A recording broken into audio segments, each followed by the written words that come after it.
Hi everyone, welcome back to the channel, and yeah, we're talking MTWs again, so sorry for all of you though that like the GBB content. I'll be doing more of it, don't worry. I really need to start making some headway on this project here. So I think in the last video we talked about magazines. One of the it's been quite a debated topic, people swearing that these break the Odins. If it does break the Odin, there's wheels that you can buy that are upgrades. I could just replace the Odin, so it's not a bother. I'm probably not going to be running all these mags anyway. We'll see how we get on with the feeding when it's all built. But one thing I did want to say was with the EPM1,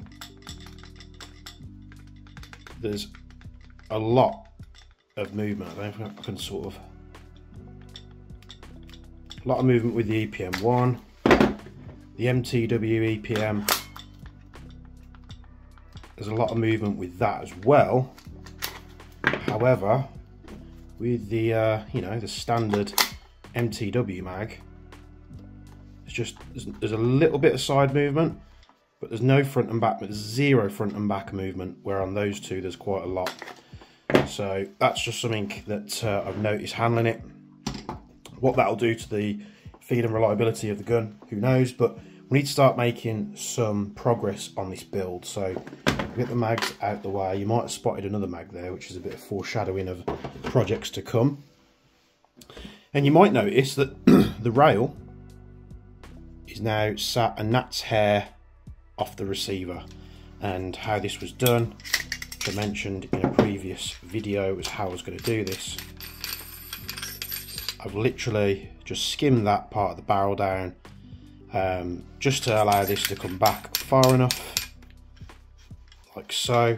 This looks like it hits the receiver, but honestly it's secured on that outer barrel lug, so not to worry. Then this slides on into place. We lock it into place and it's nice inside. The thing that you can hear rattling around is this barrel. Now, the way that Wolverine machine their barrels, I mean, talking from an accuracy standpoint, it's not very good at all. So I have the small barrel here. Just the opening bore of it is just so wide that the barrel can rattle about. Now I am working on something to fit into the ends of your MTW barrels to completely remove this, so stay tuned for that. I've done a couple of prototypes you might have heard of in the last video. There's also loads of other different prototypes, like this is a very crude prototype, so this is just literally a proof of concept of the size. This is a new suppressor I'm working on. I was mainly inspired by Sniper Mechanic with the Hex. I've always wanted to do my own suppressor, but I wasn't really sure about, you know, going about it and this, that and the other, and I've been improving my CAD skills over the past couple of years. So, but you can see the size difference. If I actually had one of these end caps off, they don't come off very easy at the moment, because this is literally just a proof of the size and what it will fit on and what it won't. The Hex can actually completely fit inside this, not lengthwise, but definitely diameter-wise. And this is something that I'm going to be designing literally to be try and be the quietest suppressor that I can design. There's various things being thought up of the internal structure of this, how I'm going to go about it, some extra little features here and there. This is a 50mm diameter suppressor. Internal diameter is 45, or just a little bit under because of the threading. And this is something that I'm going to be working on. You might have seen on the Facebook page a teaser of this. It's not going to be gold, don't worry. I am just deciding on a few things in terms of cost of manufacturing. Like these slots I do like, but they put the cost of manufacturing these up, you know, a tad, especially when you're doing, you know, 100 or 1,000 units, which will bring the price down. But you know, if we remove that and just have it cylindrical, then I'm open to ideas, what you guys think. I've played around with a couple of different designs on the outside. Not really sure what I'm a fan of, but this thing is going to be absolutely awesome on HPA guns. Because you can fit this to anything, don't get me wrong. If you like the look of it and you want a big chunky 50mm suppressor, this will fit on anything with a 14mm counterclockwise thread and other things, because I'll be doing different end caps. So you could 16mm, If you want to fit this onto the silverbacks, I think it's 24 by 1 or 24 by 1.5, can't quite remember. So I'll be doing the suppressor. You can buy the suppressor, and then if you want to buy different end caps, then that might be something we look at in future. I've also got a few different designs for the other side as well, in terms of looks, aesthetics, and just making it something a little bit customizable. So working on that. Sorry to go off on a tangent. There's just many people asking about that when it's coming and blah blah blah. So don't panic, I'm working on it. Now I've got this, again, this is a very crude printed, SLA printed prototype, and it's literally just, it's a way just for me to take an image on the computer and get it in my hands and sort of get a feel for it, get a feel how chunky it is. Is it too big? Is it too long? And all that good stuff. So now that's done, I'm going to produce a proper prototype out of 7075 aluminium, and then we'll go from there. So we'll take the barrel off. Now, take the barrel off, I basically remove the whole outer barrel. I put the barrel base in the chuck of the lathe, and I just to hold it, and I just heated it up with a blowtorch. As soon as you get it up to the right amount of temperature, you can break the glue and spin this off. And you'll see they do put a fair amount of thread lock on these barrels. So much so that you can still see all the thread lock on that, and that's quite an old barrel. So this has come off. I'll be taking the standard MTW9 barrel that came on my MTW9 and basically spinning that in like so. We can then slide this on here and get a feel for how the barrel's going to sit. I think that's going to be about perfect. So my inner barrel diameter, my inner barrel length is about that. I have eyeballed it for the inner barrel length, and I have got one here. So a nice stainless barrel, and you might see that's my on all my personal guns, that's a signature thing I do. I do porting of the same type of like the Systema 2012 barrels. It works very well. Many people argue me on the internet saying it doesn't do anything, or do this or do that differently. This is just what I do. It's what I like. All my personal builds have it. It's not something that I tend to do for people. Just that's how I run it. I like the performance out of barrels when they're set up that way. So there we have it. I'm probably going to be going for like a hex. Now, this won't go over that inner barrel because it strikes the end cap here. But we can get a feel for the size if we just thread it down.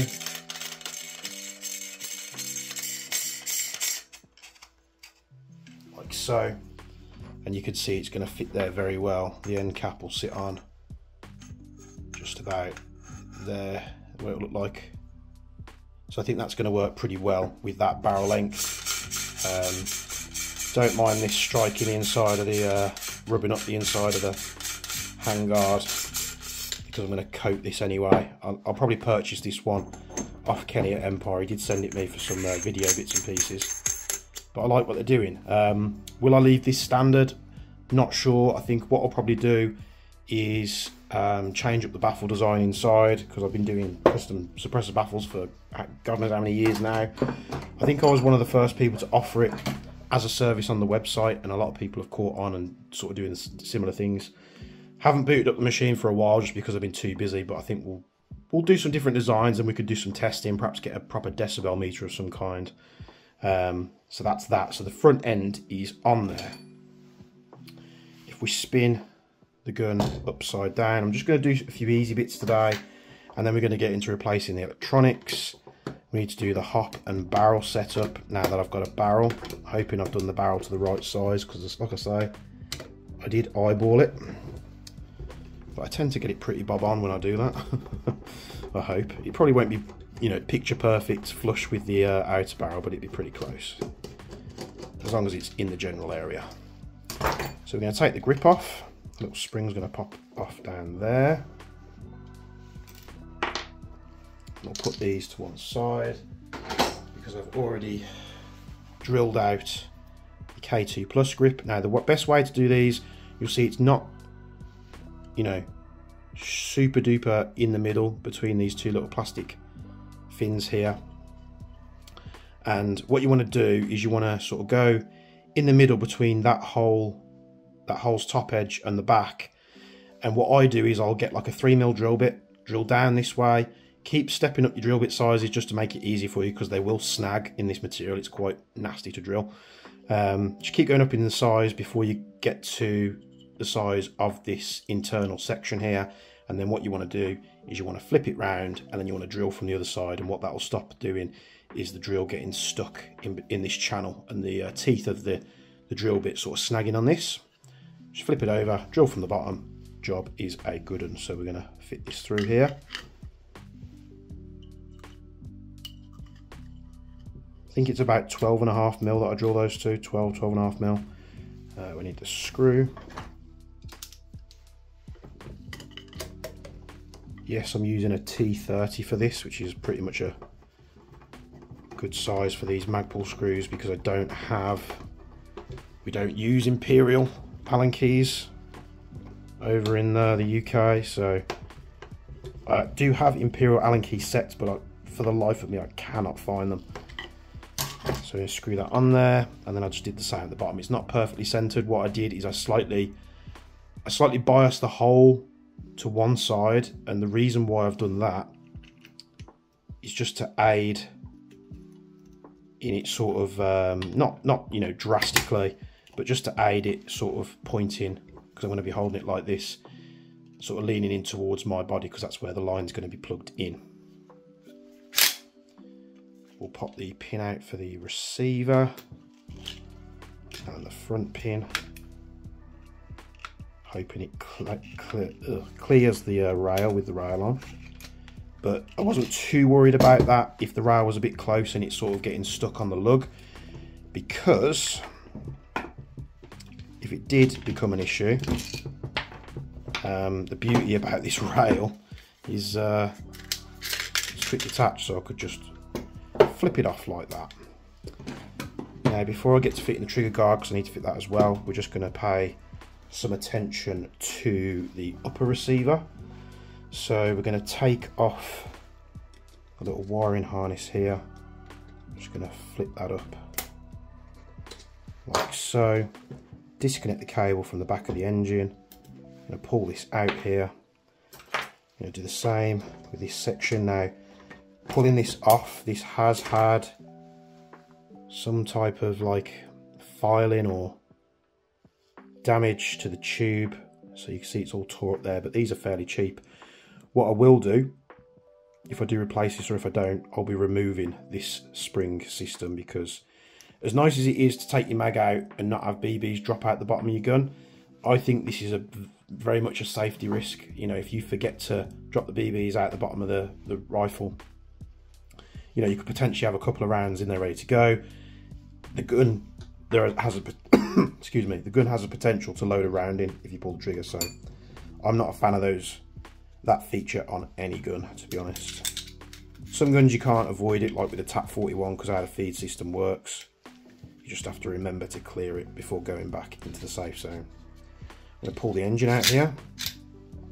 And then we're going to pull the barrel and the hop unit out, put that to one side, and then we've got this. So we've got this charging handle system. The way it sits on a spring, we can loosen this off with an Allen key. And you'll see why I'm doing this in just a moment. It is annoying, however, it stops your charging handle from coming loose. So we're going to wind that out like that. We can extract this now. We can pull this off, because we can ditch this, and I've machined the tab down on the real Strike Industries one, that is. This is very much a silly part to fit, because it does absolutely nothing, but the reason why I fitted it, I mean, the channel is a little bit stiff on this one, but I'm not too bothered about it. But the reason why I had it is because I bought it for the MTW9. I ended up not fitting it just because I needed to modify it, and then because this is having a lot of Strike Industries parts, I thought, well, let's put it on this build instead. And we're going to wind this in here. I'm just going to wind it till you start to see the screw at the front. Just keep going. And there we go, just to get that screw to sit flush with the receiver. And now, like I say, it doesn't do anything, but it does keep that charging handle in there. And if you do want to sort of, I don't know, do a bit of LARPing, then you can do. We just need to make sure that it clears the hop unit, because that was the problem I had before modifying it. And yeah, it looks like it clears it absolutely fine. So next external part I want to do for today, if we put this just very quickly back together, is I want to do the trigger guard. Again, this is a bit of a problem because the screws that come with the Magpul one are an Imperial grub screw, and I can't find my Imperial Allen keys, so we're just going to have to make do with a bit of T7 Torx screwdriver today. I'm not worried at all, these grub screws are fairly cheap.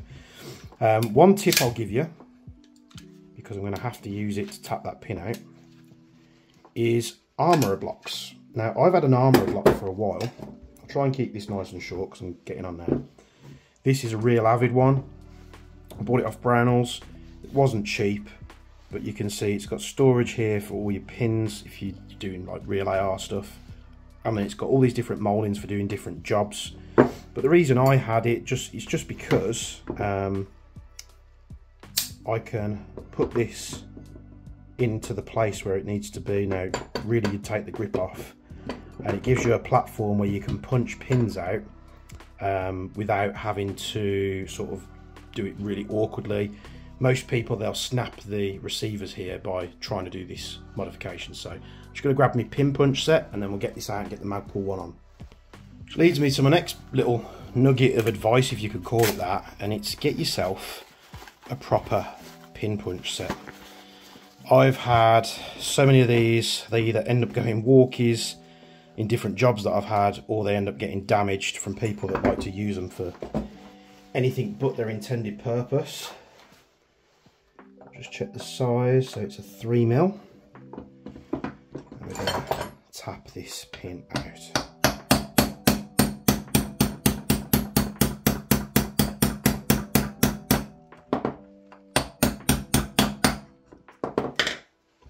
That'll come out. It's still sat in the receiver, so I'm just going to line it up. There we go. So 3mm pin punch, made easy work of that. You'll see me in many videos, it's kind of a do as I say, not as I do type thing, because you'll see me in many videos using random tools, and it's just out of convenience, and when I'm videoing I don't try to make the videos as short as possible. So you'll see me hit stuff out like this, and it's just a bad habit. It's a bad habit that you shouldn't really pick up. So best thing to do is get the proper tools. If I didn't have this grip on, that bit of the receiver would have literally clipped in, would have sat flush, and it would have been a hell of a lot easier. But again, I've just put the grip on, I don't want to take it back off. We've got the Magpul trigger guard. They do two versions of this. One's polymer, which is this one, and I think they do a metal one as well, which is kind of like double the price. I don't need a metal one. To be honest, I think the plastic tends to go better with the grips. And this is where I'm going to be using the wrong tool for this job. And the Magpul one actually comes with, they used to come with pins, but now they come with 3 little grub screws. So you have 2 for the rear section, 1 and 2.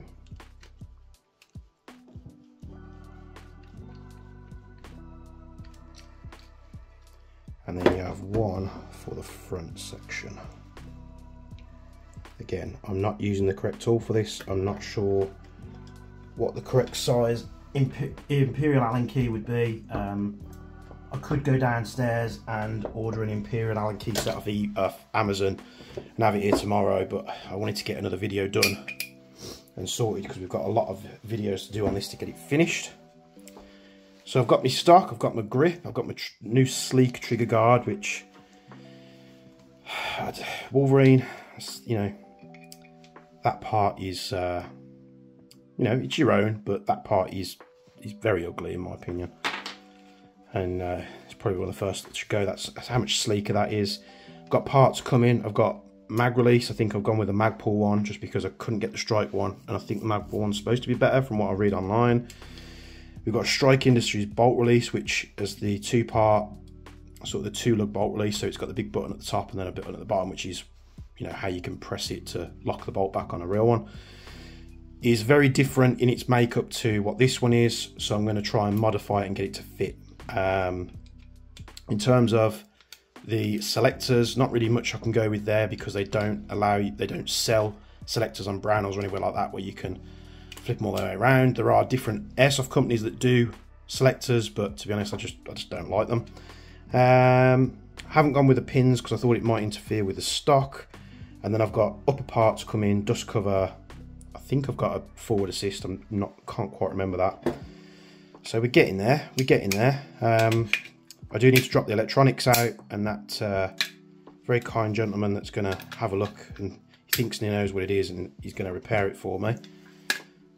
But to be honest with you, it's not a bad situation because I quite like on my MTW9 just being able to plug the battery in and put it into program mode and just literally using the trigger to program it, which I'll get on that board. And it's got the optical sensor for the selector, which we need to use a sticker. I don't want to be pulling a board out and pressing buttons and this, that and the other. I'd like to do it as I can fire the guns. So we're getting there. Stocks on, grips on, trigger guards on, rails now on and fitted. We've got the barrel done. Inner barrels ready for hop upgrades, which we're going to be fitting. What did I do with the little envelope? I've got a little envelope full of Silent Industries parts. However, I don't know where it's gone. It's probably right in front of me somewhere. So we've got the hop, we've got hop wheel, we've got like a feed tube part, which I'm not 100% sure if you definitely need that, but I ordered it anyway. It's probably here somewhere. I'm just being an idiot at the moment. There's a lot of stuff on the bench. I need to tidy this area up, to be honest. So we'll get there. We'll leave it there because I'm already well over 20 minutes. There's a ProWin hop unit here, as well as an ARP9 mag. So if you know what I'm doing with this, put it down in the comments below. A little foreshadowing on a future project, which I'm super excited to do. So yeah, see if you can guess what that project might be. Again, it might or might not be HPA related. So really starting to get excited for this build now. Stock functions well, the handguards on there. A few people have moaned about the red parts, but I've said it in multiple videos, the red's going to be going. Not sure on a colour scheme yet. What colour scheme do you think I should do this rifle? So that's going to be left black, grips black, probably leave the stock black, or I might do this part, not too sure. So it's going to be receiver and these bits. What colour do you think I should do them? Should I go like a grey colour scheme? Should I go green? Should I go FDE and go completely wild? Let me know what you think in the comments below. And as always, from me and Bench, we'll see you in the next video.